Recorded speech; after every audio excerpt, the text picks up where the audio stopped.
Well, hello Internet, and welcome to part 3 of my C++ tutorial series. In this part of the tutorial, we're going to cover more about vectors, loops, functions, pointers, arrays, and I'm going to have a whole bunch of problems for you to solve that I will then show you the solution to. In this tutorial series, I'm using C++ 14 with a little bit of the experimental adopted parts of C++ 2017. So if you're having any issues in regards to downloading those, in the description underneath the video, I have a link. You can just look for the NetBeans thing, and you can set up C++ that way. You can use any IDE on any operating system with anything that I do here, and like always in the description also there's a transcript of the video with all the code, and I have a lot to do, so let's get into it. Alright, so here we are in NetBeans, and NetBeans looks exactly the same on Windows as well as Mac OS and also Linux. So I'm going to do a little bit more with vectors. Let's say that I want to create a vector of integers, and I'm going to just call this my vec, and let's give it 10 spaces to start off. Then let's say I want to populate that with values starting from 0 and going up to 9. It's actually quite easy to do. IOTA is what we're going to use, and then I'm going to go standard. And begin is going to point at the first index that we have inside of our vector. And basically what we're saying here is we want to populate the first and up to the end of our vector. And there that is. And you just type in whatever you want whatever your vector's name is. And then finally, you put whatever the first value is you want to start with. So if you started with 2, then it's going to go 2, 3, 4, 5, until all of those spaces are full. Okay, so now that we have that set up, we can then come in and get a trusty for loop here, and we can cycle through and prove that that has been populated. So we're going to go while I is less than my vector, and you can just use size here to check that out. And then we're going to define how much we want to increment each time as we go through.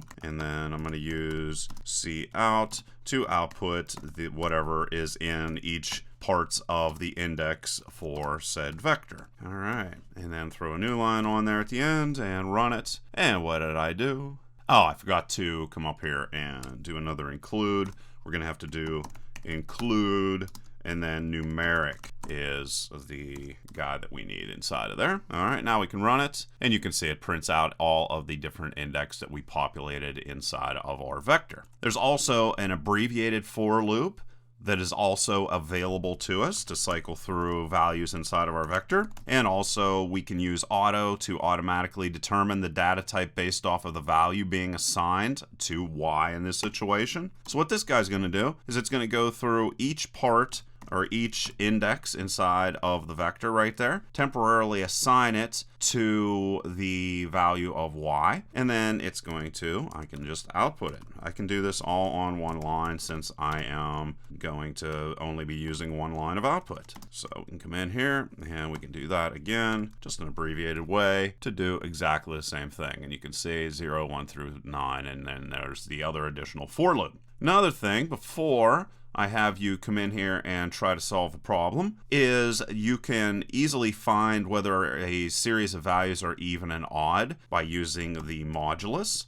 So I'm going to assign a value here of 8, and then let's say that I want to come in here and say if value, I could do this with a loop also. I'm just doing it with this single value here. You could do that as additional homework if you'd like. And let's come in here and throw another bracket inside of there, or another parentheses. And I can say equal to 0. What I'm saying is if we divide this value by 2, is the remainder going to be 0? If it is, what that tells us is that we are working with an even number. So we'll say is even, and otherwise, let's go, if that comes back as not being true, we can say else, and then paste that there, and we can say is odd.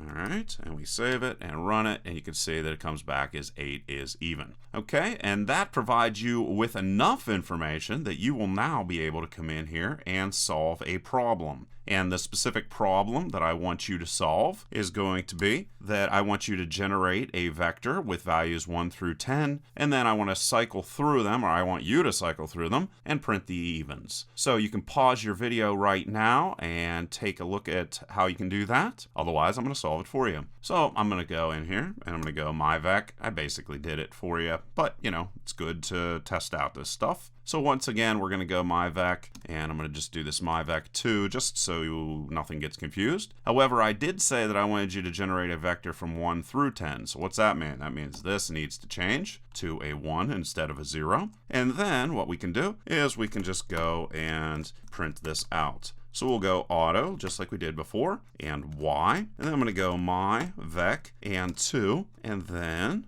I'm going to then put the modulus inside of it. So I will say if y and modulus 2, and then after that is equal to 0, well, I can just go down to the next line and go standard and cout and y, and then print our new line. And don't worry if you think these problems are too easy, they are going to get progressively harder. And there you can see I printed out just the even numbers from 1 through 10. Okay, so there's your first problem, and hopefully you got it right, but if you didn't, that is perfectly fine. And now what I want to do is give a bunch of examples of how we can use functions. Okay, so whenever you're defining a function, you are going to need to first create something called a function prototype. And you are going to create this prototype so that main knows what is to be expected whenever the function is called down below main. So we're going to create a double here. And whenever you're creating functions, you normally have all of the individual words be capitalized. So you're going to first put in the return type, the data type that's going to be returned from our function, then our function name, and then the return types for the different attributes or parameters that are going to be passed to our function, and then you're going to end that with a semicolon. Okay, and that is how we create what are called function parameters. Now what we're going to be able to do is I'm going to go actually down here, and I'm just going to label this functions. Obviously you don't need to do this, but I'm going to do it just so that you can easily see what's going on with where I have the main function, and then where I have the functions. So that's a technical thing. So once again, whenever you're defining a function and not a function prototype, what you're going to do is, once again, start off with the data type that you are going to return. So you're going to put a double down inside of there, followed by whatever the function's name is. And then once again, you're going to do the same thing, the data type for both of the different parameters that are going to be passed to your function. And then you're going to also have a return type. So we can go num1 plus num2. And if you are wondering what you do whenever a function doesn't return anything, instead of double, you would put void inside of there. Okay, void means no return type. And if there's no attributes, you just leave this box empty, or this parentheses area empty. Okay, so I have that saved. Now I can jump up in main and I can call for that function to work. All right, so I'm back up inside of main. We can then come in here and define num1 and num2. Then I'm going to accept them as user input. And so the very first thing I'm going to say is enter num1 and allow the user to enter that value. An alternative way of storing information, some people have asked me about this, you don't have to always use getLine. You can just use a cin directly right here, but instead of pointing towards the cin, you're going to be pointing from the input of the keyboard to where you want that to be stored, which is going to be number 1. See, in this one, you're taking the string and the string right here, and you are pushing it to the output or the console. Here, you're receiving input from the keyboard and pushing it to where you want it to be stored. Okay, so that is how those two things differ.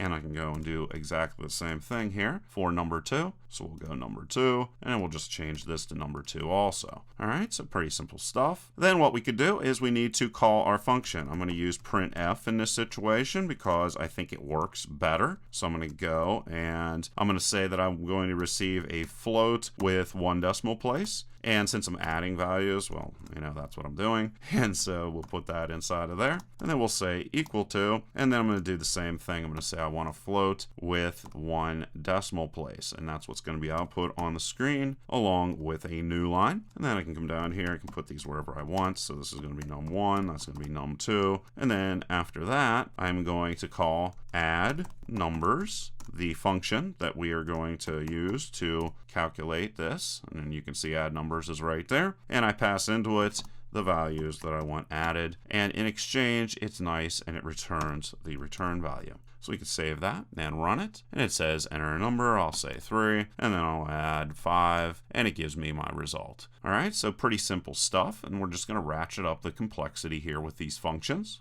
One thing that's important to know, however, is that variables in a function are local to that function, which means that outside of that function, they are not going to be accessible. So that's the difference between like global functions we talked about before. Whenever you define a function up here that is, say, a global number, well, and it's available everywhere. Well, a local function is only going to be available inside of the function where it is created. And the same thing is true here. If we create something inside of main, but don't pass it outside of main to say add numbers, well, add numbers has no idea that it exists. So globals that are defined outside of all functions are accessible by all functions, and variables that are defined inside of functions, like we have here with num1 and num2, unless they are passed into a function, these functions don't know about what's going on inside of each other's worlds. And let me go and give you an actual example of how that would work. So let's come down here and create another function.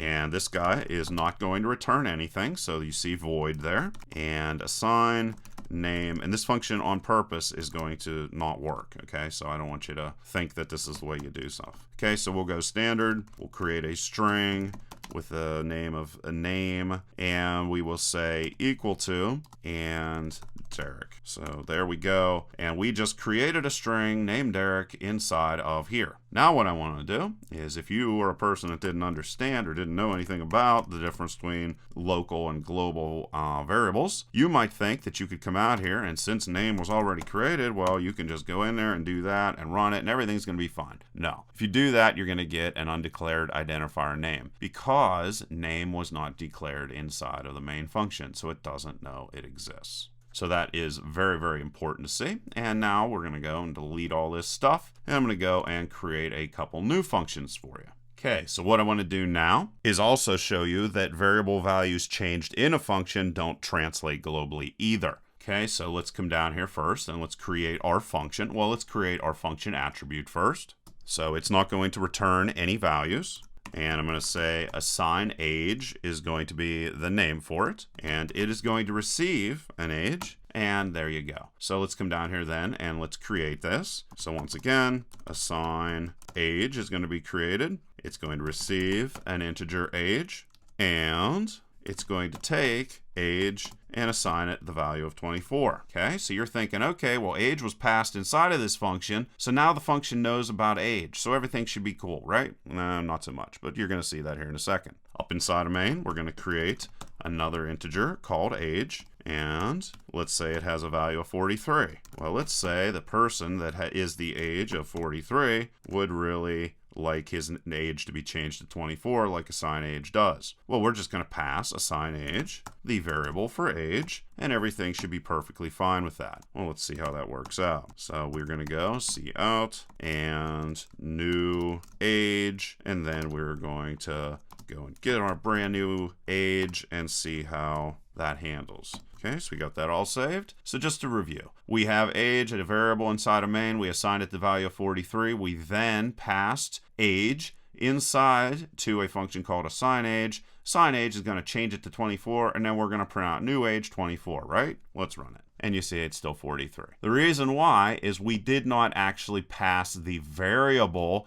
or the location in memory to assign age. All we did was pass the value of 43 inside of here. So we got 43 assigned to the variable named age, and then we changed it to 24, but we only changed it inside of assign age. we didn't change it anywhere else. So you might ask yourself, well, what are the different ways that we would be able to use a function so that we could go and change those different values and have them actually work? Well, one thing is you could change the value and then pass it back. But once again, you're not passing the variable itself or a memory location or any of that. You're just passing values around. But I want to show you exactly how that works also. So let's just come up here and let's grab this guy right here. And let's go and create this. And we'll call this assign age 2. And the major difference with this is it's actually going to return a value. So let's go and put int inside of there. And then this is going to do something quite similar to this, except it's going to have a return value. And as you can see, all functions don't have to have a return value, especially if they have void in front of them. So let's go and let's change this to assign age 2. And this is going to return an integer instead of not returning an integer. So we'll assign the age of 24, just like we did previously. However, this time we are going to return age, or the value for that. Now we can come up inside of here and we can go and call for that to work. So we're going to say age is equal to assign age 2, and then we will also pass the value of age inside of there. So like this, and then we can go and get it once again, and we will call this returned age maybe. Does that make sense? Returned age, and run it. And now you can see that age is indeed 24. And the reason why is it passed that value back, and then we went and used the assignment operator to assign 24 to age inside of main. So that's the reason why that works. Okay, so let me show you another way that we're going to be able to pass the actual memory locations back and forth. And to do that, we are going to use something that everyone's very afraid of, but it's very simple, and that is called pointers. Okay, so inside of main, basically a pointer is just going to store an address in memory. And you can declare a pointer, and if you do so, just make sure that it is the same type as the data type to which it points. And if you're going to be storing the address of an int, for example, then the pointer also must be an int. And whenever you declare a pointer, you can just come in here and go int and star and then p age. Okay, so this is going to be a pointer towards age eventually. But to start off, I'm going to give it a null value so that it doesn't point to some random location in memory. Okay, so that's what we got there. So if we have age already created, so let's go and create an integer called age, and let's assign it the value of 43. All right, so if we want to then go and get our pointer and point it to the memory location for age, all we need to do is go p age is equal to, and then you're going to put this and symbol, which is called the reference operator. And what the reference operator does is whenever you put it in front of a variable, it is going to return the address for the variable that it is in front of. So once again, pointers store addresses, locations in memory where data is stored. If you want to take a variable and return the address for where that data is stored, you just put this little and symbol in front of it, and that's called the reference operator. Once again, in the description, I have a heavily commented cheat sheet, so if you want to take a look at that, and it's free obviously. So let's go and print the address for the location for age, and you can do that also, of course. So we're going to go address and print that out, and to do so we just reference the pointer. Okay, and we don't use any crazy symbols or anything like that. That's all we need to do. And we could save that. And what you're going to do is you're going to see this really big, weird looking thing. And this is a hexadecimal number. And hexadecimal numbers are used, they're base 16, like our number system's base 10. So 0 through 10, whenever you count, and then you go 11. Okay, so that's how that's set up. Base 16 is going to have 16 digits before you change. All right, I have other tutorials on how hexadecimal numbers work. If you want, leave a comment below and I'll point you to that. All right, so that's just what an address looks like inside of a computer. Now, if you want to get the value at that address, what you're going to do is use something called the dereference operator. See, all these terms sound really complicated, but they're really not. They're just big words that say, I want the address, you know? Oh, you need the dereference operator for that. You know, that's silly. So there we go. So we got this. Now, if we want to get the address and we have the pointer, then what we're going to do is we're going to put the star in front of it. There's our star again, and that is going to return the value that the pointer is pointing at. All right, and we can run that, and you can see that 43 shows up just like 43 is there. So that's it. You want to create a pointer, which is going to be a memory, is going to be the address for value. You put the star after whatever the data type is, and if you want to get the address, all you got to do is go and call the pointer exactly. If you want to get the value stored at that address, you put the star in front of the variable, and that'll give you the actual value. And if you want to take the address from a variable and store it in a pointer, you put the little and sign in front of it. Okay? And you can learn this just through doing it. I mean, that's how it is. It's not that complicated, though. It's pretty simple stuff. Something else that's kind of cool is we can actually create a pointer to an array and cycle through all of the different data in the array just by using this guy or this guy. We can go backwards and forwards. All right, so let's go and let's see how that works. So let's create an integer, and this is going to be an integer array. So I'm going to call this int array, and there we are. And let's go and give it some values. Just keep it very simple. All right, so there we got our array. Well, what we're going to be able to do is then create a pointer to that array.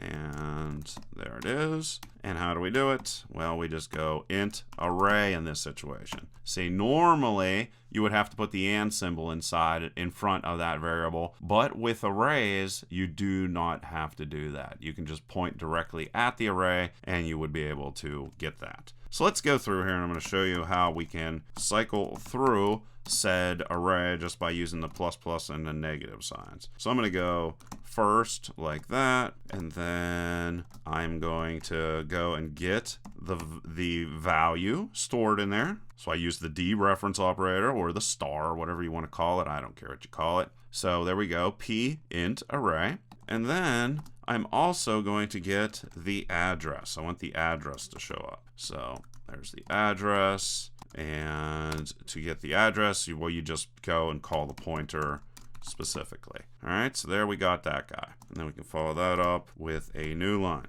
And there we are, and everybody's very happy. Okay, so now if I want to cycle forward in the array, I told you I could just use plus. Well, there it is. I just did that. So I'm going to do that, and then I'm going to copy this, and after we got that, I'm going to print out the second address. Whenever you call this pointer here with the dereference operator, it's going to give me the second value, and you're also going to see how the addresses increment. And what else do I want to do? Well, I could also do a decrement, and then I could show you the first once again, just to show you a neat way of cycling through an array. And there we go. First, whoops, I should put a space inside of there. I don't like whenever things look sloppy. Okay, let's do this, and let's run it again. All right, so the first value in said array is going to be 1, and there's the address, and you can see this is 30 at the end there, and here is 34. See, it's going to go up by 4 each time to make room for our integers. You can see here it's 30, and you can see how we were able to cycle through the array. Now I'm going to show you another thing is that we will be able to actually pass the pointer or the location in memory to a function and allow functions to directly change values. All right, so we're going to come up here and we're going to create a function prototype. And this function prototype, I'm going to go, and just so you can keep everything straight, I'm going to call this assign age 3, and it's going to receive a pointer passed to it, a memory address. So anytime you receive a pointer in a function, you're going to have int with a star attached to it. And then I'm going to put the p in front of there just so that you know it is a pointer. And it is not going to return anything because it's going to directly access and change the value using the memory address. So down in our function section, we can come down here. Once again, it's not going to return anything. And I'm going to call this assign age 3 and int star p age, exactly the same, obviously. And what this guy is going to do is use the dereference operator to change the value at the address. So we're going to go like this, p age, like that. is equal to 22. Okay, so it's going to actually change this value right here. So up here I have age set as 43. I'm then going to call assign age 3, and I'm going to pass in a pointer to the function. And once again, if we want to get the memory address, we put and age in front of it, right like that. And then after that, we are going to go and try to print this out. We're not going to try, we're actually going to do it. And I'm going to call this pointer age, just so it stands out. And we'll go age, and you'll see that we were able to directly change the value because we had the memory address. And there you can see pointer age comes back as 22. Okay, so there's just a whole bunch of examples for why pointers are really cool. And now I'm going to show you some cool things you can do with pointers and arrays. All right, so what this array or what this function is going to do is I'm again going to create a function prototype. So I'm going to go void, and I'm going to be getting to problems for you to solve here in a second. So what we're going to do is we are going to pass in an array, and we are going to also pass in the array size.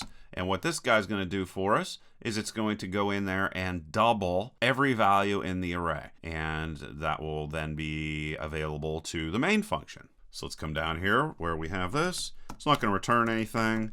And double array and int and array. And it's also going to get whatever the array size is. So there we go, we got that. And then we're going to come in here and cycle through all of these values. So I'm going to go 4, and int I is equal to 0. And while I is less than the size that was passed inside of there, we're going to continue to increment this. And we're going to double all the values inside of our array.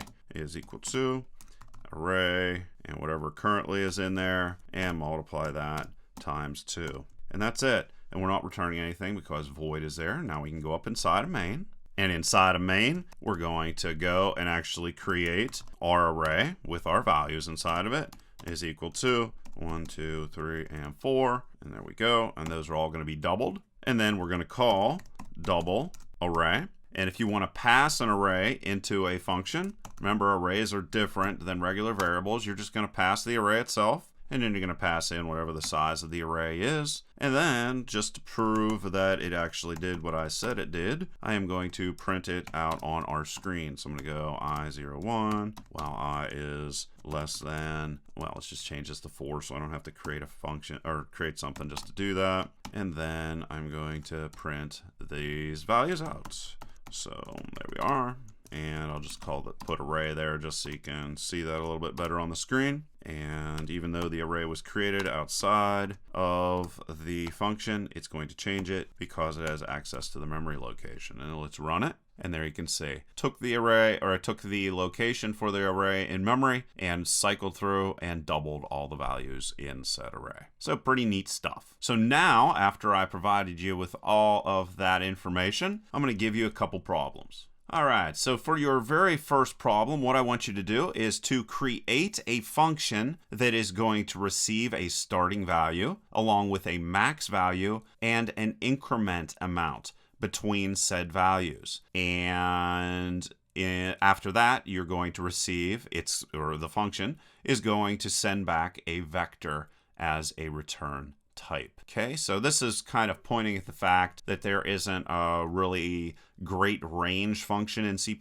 like we have with Python. So what I want you to do is to create one. So once again, it's going to be a function called range. It's going to receive the starting value that you want for a vector. It's going to receive the ending value that you want from a vector and how much you want to step through each time. All right, so there is your problem, and you should be able to create it quite easily. And you can pause the video and do it, or I'm going to show you how to do it right now. All right, so we want a vector returned. We're going to have to create a function prototype. So it is a vector, and int is what it's going to be returned. And I told you I wanted it to be called range. And it's going to receive the starting value for our vector, and it's going to receive the maximum value, and it's also going to receive the step amount. Oh, let's just put a semicolon at the end. All right, so there is our function prototype for our function. Now we're going to come down here and we'll create it.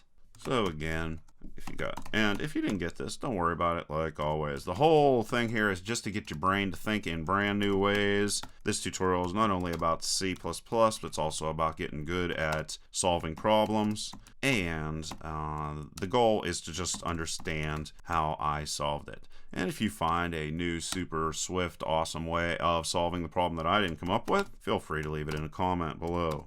Alright, so then we're going to go and assign I to whatever the starting value is. And then we're going to create our vector that is going to be returned after everything's done. And of course, it's going to be an integer vector, and I'm going to call it range, because that seems to work okay. Now to populate it, let's move up here. I am going to use a while loop. And anytime you use a while loop, you need something initialized outside of the while loop that is going to be inside of here. And we are going to continue to cycle through everything, the code that is in the while loop, until I has a value that, or for as long as I has a value that is less than or equal to whatever the value of max is. Okay, so as long as this condition right here is true, it's going to continue cycling. So of course you're going to need a situation in which it's no longer going to be true.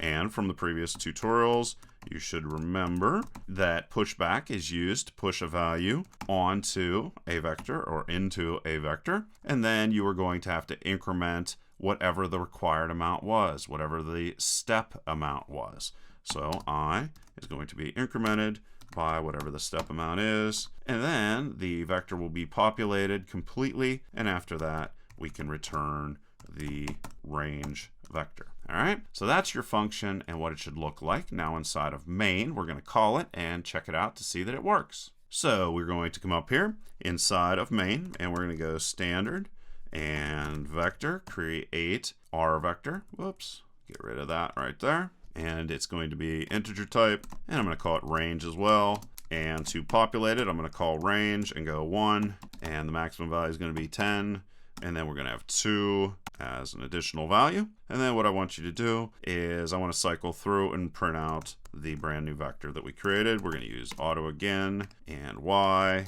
and range, and then print this out. I can go and use curly brackets, or I can not use curly brackets, just depends on what mood I'm in right now. And y is equal to, and throw a new line in there, and we can run it. And you can see that it cycled through, started off at the value of 1, and incremented each time until it got to the maximum value of 10. So it created exactly what I wanted. All right, so there is the finished program, and maybe you got it, maybe you didn't. That's okay. The goal here is just to understand how the code works. And now I'm going to hit you with another problem. This time we're going to use the range function that we have here to calculate how compounding interest is going to affect an investment. All right, so this is basically how the program is going to run. It's going to say how much to invest. It's going to print that out on the screen, and you're going to say something like $1,000. And then it's going to say interest rate that you expect to receive, and you can put something like 8 inside of there. And then what it's going to do is figure out value after 10 years. So what I want you to do, that's what it's going to print out based off of that. That's the total input and output for your entire program. And you're going to use the range function to go in there and get the final amount. And of course, it's going to also print in, whatever the final amount is for, after that period of time. Okay, so you can go ahead and give that a try. Otherwise, you can watch me solve the problem right now. All right, so what I'm going to do is I'm going to go double and investment, and I'm going to give that a value of 0. And then I could have this be on separate lines, or I could have it be on the same lines. And interest rate is going to be equal to 0.0 also. So there we go. We just created those two. And then we're going to go and ask the user to input the information that we require. And just like I told you, it's going to say how much to invest, and it's going to receive that information.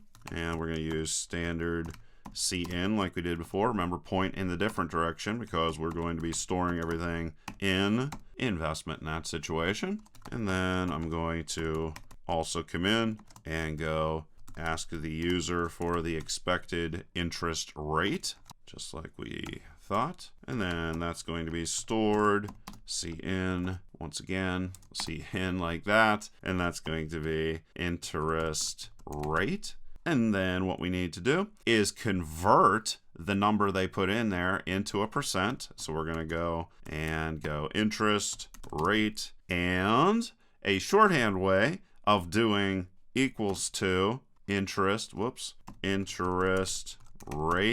times 0.01. So you could do it that way, or what you could do is go interest rate. Let's just copy this, I don't have to type it again. Interest rate and multiply times 0.01. Okay, so there's another tip on things. You can also do that with plus or minus or division or anything. So anytime you want to do this, basically multiply something or add something to itself, you can just get rid of this second one and then just put it in there like that. All right, so there's another super awesome tip that we can all learn from. Okay, so now interest rate is in a form that we can use. Now what I want to do is I want to cycle through, and I can go auto y colon, and I can call our nifty range function to generate the 10-year long vector that we can use. And then I can go investment is equal to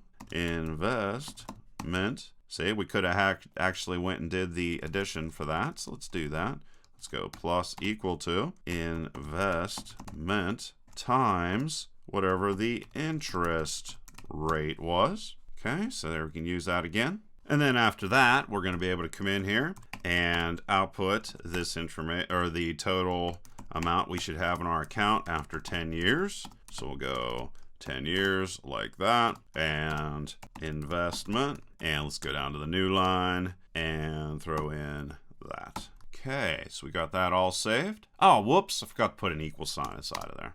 All right, and here is our program running, and let's say that we have $1,000 to invest, and we expect to get 8% per year. Then we can see that our compound interest rate is going to come out to being right around $2,158.92. And that is the exact result that we were expecting. All right, so hopefully you guys enjoyed that. I enjoyed making this a video, and like always, please leave your questions and comments below. Otherwise, till next time.